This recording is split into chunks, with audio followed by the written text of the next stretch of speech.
Welcome my dear students in Hindi subjects online class. पिछली class में हमने हमें जला से लगते प्यारे पाठ के बारे में बात की। ये एक कविता पाठ था। हमने इससे मिलने वाली शिक्षा के बारे में बात की। अब हम चूँकि हमारा पिछली ऑनलाइन क्लास में हमारा पाठ कंप्लीट हो चुका है, तो आज हम इसके जो क्वेश्चन आंसर हैं उनके बारे में बात करने वाले हैं। तो आज हम देखते हैं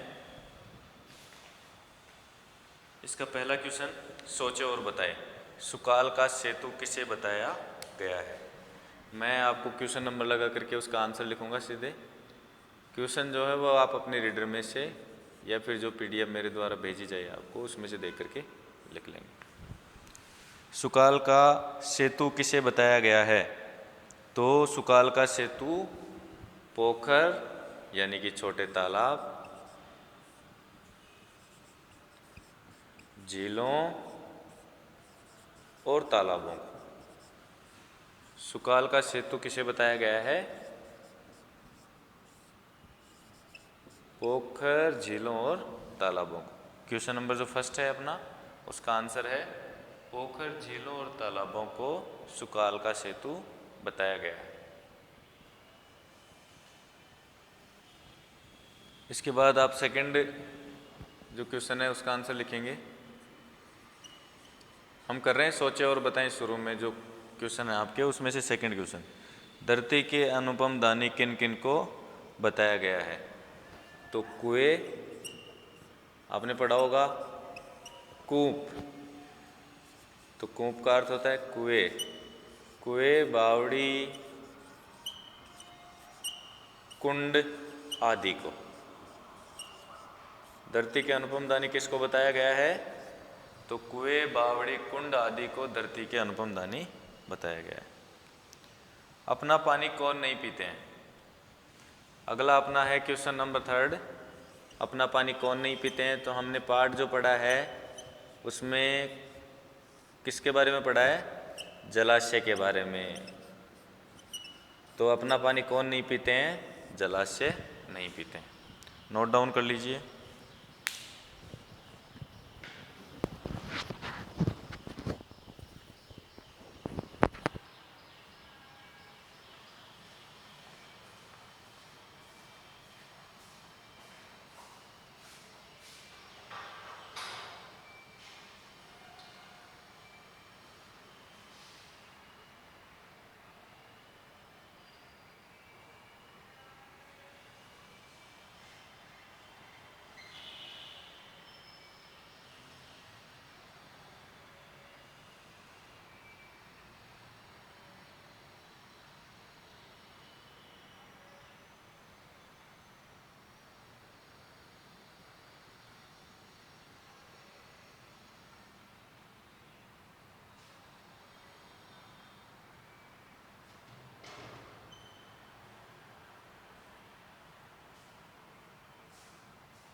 हमने सोचे और बताए सेक्शन वाले तीनों प्रश्न कर लिए।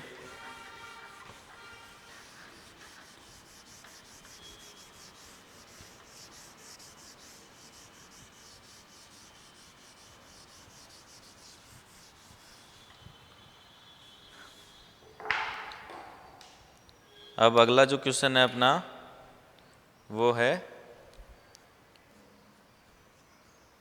Fill up the blanks with the right option. Fill up the blanks with the right option. उसमें सबसे ऊपर अपने को चार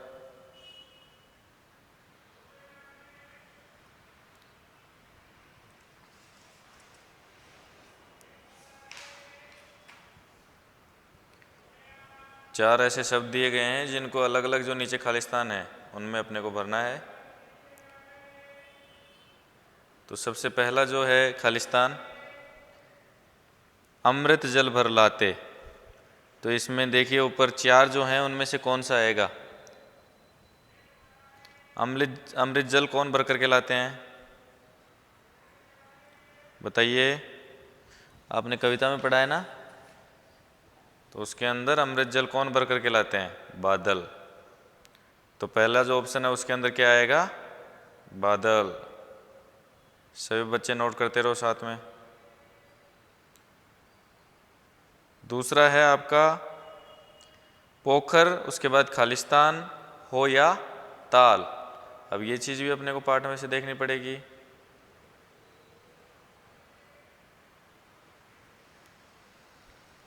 मैं आपको बोर्ड पे लिखवा देता हूँ एक बार। फिल इन द ब्लैंक्स वाला जो पहला है उसमें आप लिखेंगे क्वेश्चन नंबर, रिक्त स्थान भरो कौन सा है? क्वेश्चन नंबर 1 ऊपर लिख लीजिए, या तो रिक्त स्थान भरो। उसमें ए और उसका आंसर है बादल। उसका आंसर क्या आएगा? बादल। सेकंड जो ब है उसके अंदर क्या आएगा? पोखर, उसके बाद खालिस्तान, हो या ताल। तो उसके अंदर आएगा झीलें। आपका जो ब वाला रिक्त स्थान है उसमें आएगा झीलें। अपने को ऊपर जो 4 शब्द दिए गए हैं उनमें से ही भरने हैं। अगला है से वाला।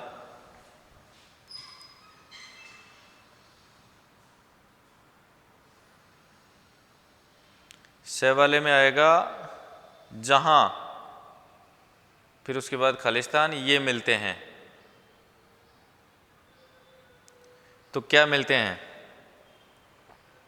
जहां लबालब ये मिलते हैं, यानी कि जहां पे ये भरे हुए मिलते हैं। तो इसमें आप भरेंगे लबालब, जहां लबालब ये मिलते हैं।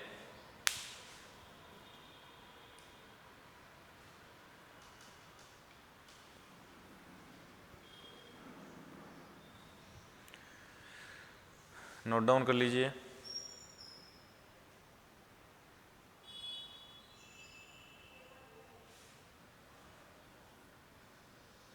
ये अपने फिल इन द ब्लैंक्स हो गए।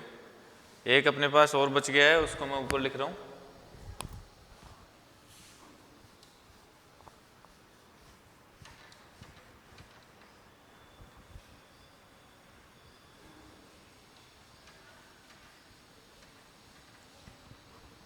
और वो कौन सा है? द। वहां ना होता कभी अकाल। अब इसमें तो आप भर ही सकते हैं क्योंकि एक ही बच रहा है आपके पास।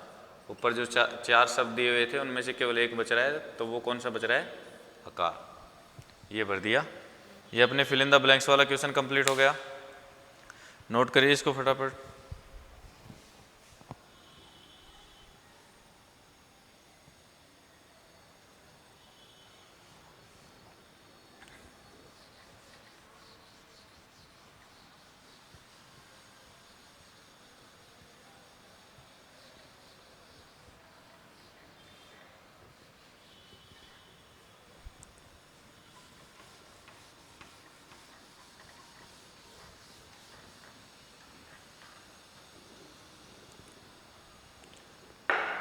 अगला जो अपना क्वेश्चन नंबर 2 है, सुकाल कब होता है? तो कब होता है सुकाल? बताइए। पाठ के अनुसार अगर आप बात करें तो सुकाल होता है, क्वेश्चन नंबर 2 का आंसर लिख रहा हूं मैं आपके सामने। सुकाल कब होता है? जब अपने पोखर, तालाबें और झीलें पानी से भरे रहते हैं।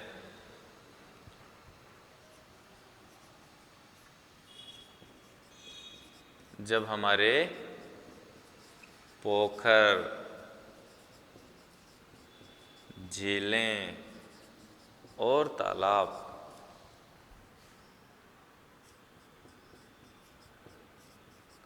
लबालब का मतलब होता है ऊपर तक, जितनी उनकी सीमा होती है ना वहां तक।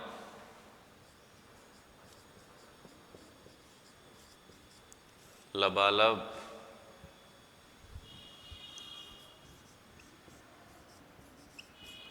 भरे रहते हैं। सुकाल कब होता है? जब हमारे झीलें, पोखर, तालाब सब लबालब भरे रहते हैं, तब सुकाल होता है।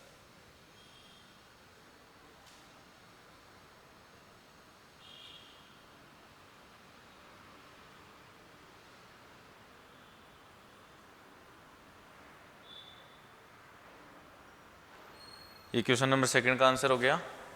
उसके बाद हम बात कर रहे हैं क्वेश्चन नंबर 3। क्वेश्चन नंबर 3 क्या है? जलाशय पर लोग क्या क्या करते हैं? तो ये आप खुद बता सकते हैं भाई, जलाशय हमारे किस किस काम में आता है। मैं इसको इरेज कर रहा हूँ, वीडियो पॉज करके लिख लो बच्चों।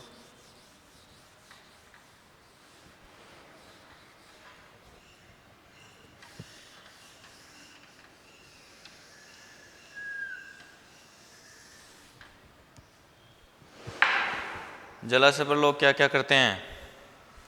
तो हमने बताया था, पाठ के दौरान मैंने आपको बताया था कि जो वजू होते हैं, जो नमाजी होते हैं, वो वजू करते हैं, हिंदू दीपदान करते हैं, पूजा करते हैं। आप लिख सकते हैं जलाशय के किनारे पर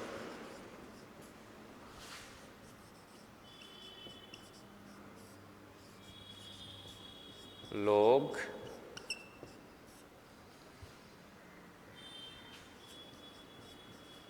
जल की पूजा करते हैं।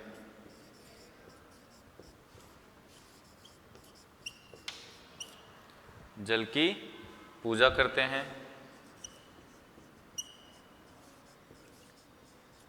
नमाजी वजू करते हैं। वजू का मतलब मैंने आपको पाठ पढ़ाते समय बताया था ना, नमाजी वजू करते हैं। हिंदू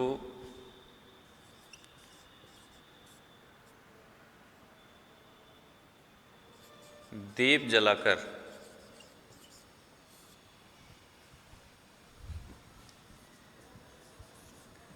पानी पर जहाज के समान, आया था ना कविता में, दीप जहाजी, तैराते हैं।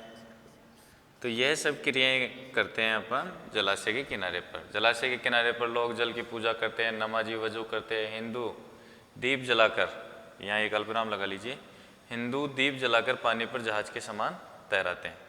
किनको तैराते हैं? दीपकों को जलाने के बाद।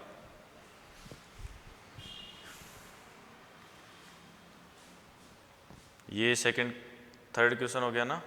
उसके बाद अपना 4th क्वेश्चन है, जलाशयों को अनुपम दानी क्यों कहा गया है? जलाशयों को अनुपम दानी क्यों कहा गया है?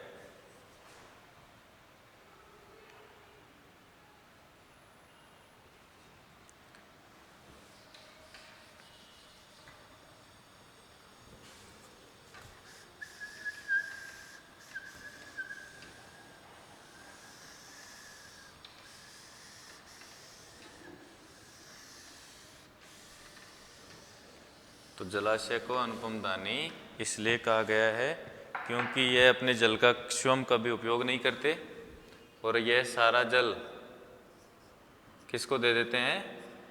आम आदमी को। क्योंकि जलाशय अपने जल का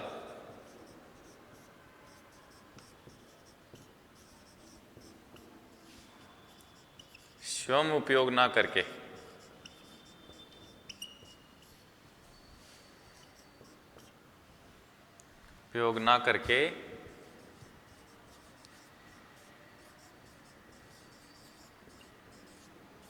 संपूर्ण जल का दान कर देते हैं। भैया आपके पास कोई बहुत सारा धन हो और आप पूरा का पूरा दान कर दें तो आपसे बड़ा कोई दानी नहीं होगा। तो इसके जलाशयों के पास जितना भी जल होता है उसका सारे संपूर्ण जल का दान कर देते हैं, इसलिए इनको अनुपम दानी कहा जाता है। फिर नेक्स्ट क्वेश्चन है अपना, नेक्स्ट और लास्ट, हमें जलाशयों की सुरक्षा क्यों करनी चाहिए? हमें जलाशयों की सुरक्षा क्यों करनी चाहिए? अब तक हमने जलाशयों के उपयोग देख लिए, तो आप आसानी से बता सकते हो भाई जलाशय हमारे क्या क्या काम आते हैं। तो हमारे वो काम अधूरे रह जाएंगे अगर जलाशय नहीं होंगे तो इसलिए हम इनके जलाशयों के जो उपयोग हैं उसके आधार पर जलाशयों की सुरक्षा का कारण जो है हम बता सकते हैं कि हमें जलाशयों को क्यों बचाना चाहिए। क्योंकि जलाशयों का जल का उपयोग हमारे ही द्वारा किया जाता है, सबसे पहली बात। क्योंकि जहां पर जलाशय पानी से भरे रहते हैं,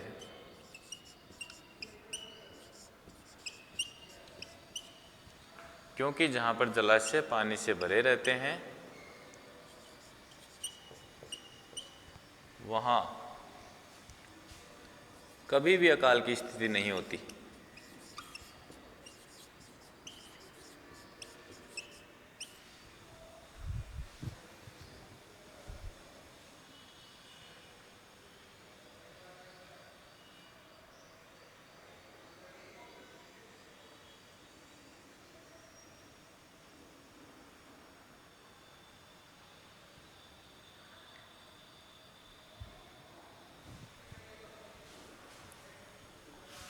वहां कभी भी अकाल की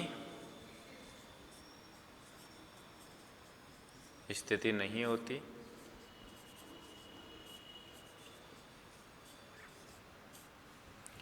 क्योंकि जहां पर जलाशय पानी से भरे रहते हैं वहां कभी भी अकाल की स्थिति नहीं होती।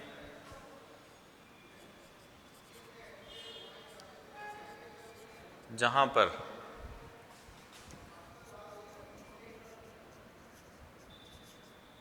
जलाशयों में पानी नहीं होता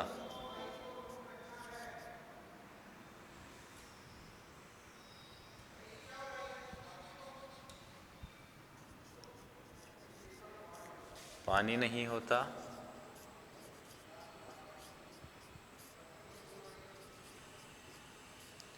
वहां पर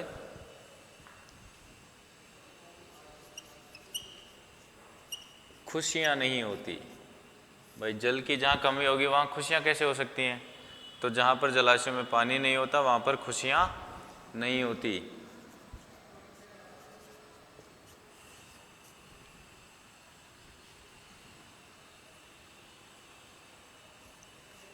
लोग पानी के लिए परेशान होते हैं। भाई पानी हमें अनेक आवश्यकताओं की पूर्ति करने के लिए चाहिए। अगर पानी नहीं होगा, अगर जलाशय खाली होंगे तो वहाँ पे लोग क्या होंगे? पानी के लिए परेशान होंगे। तो इसलिए क्योंकि जहाँ पर जलाशय पानी से भरे रहते हैं वहाँ कभी भी अकाल की स्थिति नहीं होती। जहाँ पर जलाशय में पानी नहीं होता वहाँ पर खुशियाँ नहीं होती, लोग पानी के लिए परेशान होते हैं। तो इस कारण से हमें जलाशयों की सुरक्षा करनी चाहिए। नोट डाउन कर लीजिए। आज हमारा ये चैप्टर जो था उसके क्वेश्चन आंसर हमने कंप्लीट कर लिए। इसके नीचे भाषा की बात लिखी हुई है। पाठ में अमृत जल जैसे शब्द आए हैं। अमृत और जल शब्द के बीच में ये चिन्ह आपको दिख रहा है, डैश का लगाया गया है। इस चिन्ह को योजक चिन्ह अर्थात जोड़ने वाला चिन्ह भी कहते हैं। ये जो चिन्ह है उसको कौन सा चिन्ह कहेंगे अपन? योजक चिन्ह, दो चीज़ों को जोड़ने वाला। इस पाठ में आए इस प्रकार के शब्दों को छांट करके लिखना है। तो आप ये खुद से करेंगे अपने आप बिना बताए। आपको पाठ में इस तरह से दो दो शब्द देखने हैं और आप रीडर में करना। ये किसी बच्चे को नहीं समझ में आए तो एक बार व्हाट्सएप नंबर पे पूछ लेना, लेकिन एक बार कोशिश करना कि भाई आप ये कर लो खुद। उसके बाद है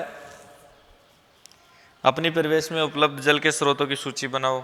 आपके आसपास जो भी जल के स्रोत मतलब जहाँ से हमें जल की प्राप्ति हो सकती है उनकी हमें सूची बनानी है।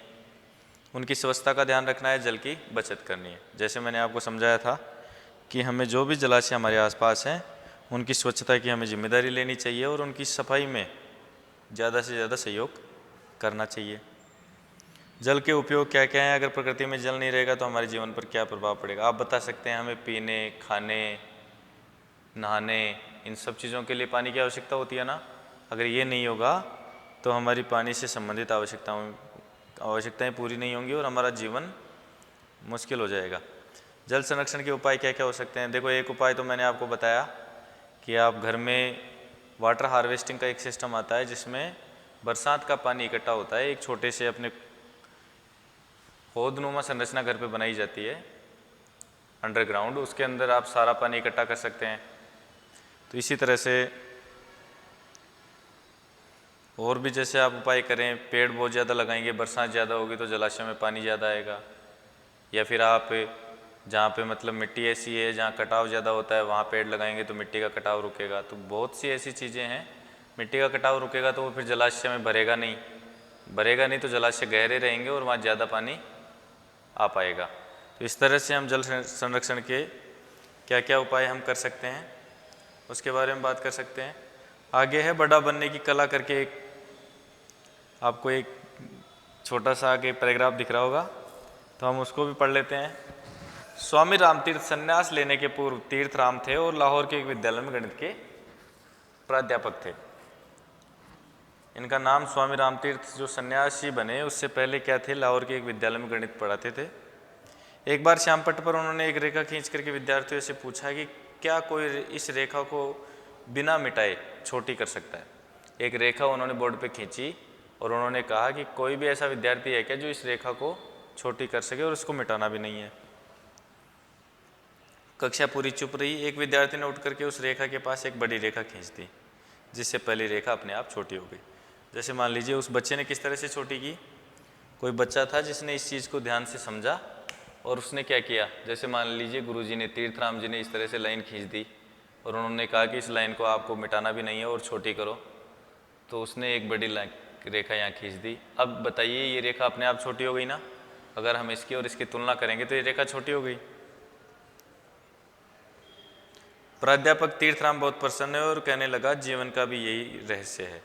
यदि तुम बड़ा बनना चाहते हो तो बड़े बन जाने वाले व्यक्तियों को पीछे मत धकेलो, अपने आप को उनसे बड़ा बनाओ, वे तुमसे अपने आप छोटे हो जाएंगे। इस छोटे से पैराग्राफ से आपको क्या शिक्षा मिल रही है कि अगर आपको कभी भी किसी भी स्तर पर, जैसे मान लीजिए आप छोटे बच्चे हैं, आपको क्लास के अंदर किसी बच्चे से आगे बढ़ना है, कोई जैसे मान लीजिए हर एक क्लास में कुछ बच्चे ऐसे होते हैं जिनमें आपस में कंपटीशन रहता है कि मैं ज़्यादा आगे बढ़ूं, मेरी जो रिजल्ट जो आते हैं टेस्ट वगैरह के उसमें मेरे अच्छे मार्क्स आएँ इससे। तो आप उसमें ये कोशिश मत करिए कि आप उसको किसी भी कारण से या किसी भी प्रकार से नीचे लाओ साथ वाले को। इससे बढ़िया है कि आप मेहनत करके उससे आगे हो जाओ। जब आपके नंबर अच्छे आएंगे तो उसके नंबर अपने आप आपसे कम हो जाएंगे। भाई आपको और कोई तरीका आजमाने की बजाय मेहनत करनी चाहिए। तो इसी तरह से इस कहानी के माध्यम से इन्होंने ये समझाया है कि हम किस तरह से मेहनत करके किसी को बिना छोटा किए स्वयं बड़े बन सकते हैं। तो अपना यह आज चैप्टर कंप्लीट हो गया है। इससे अगली क्लास में हम आगे के चैप्टर्स के बारे में बात करेंगे।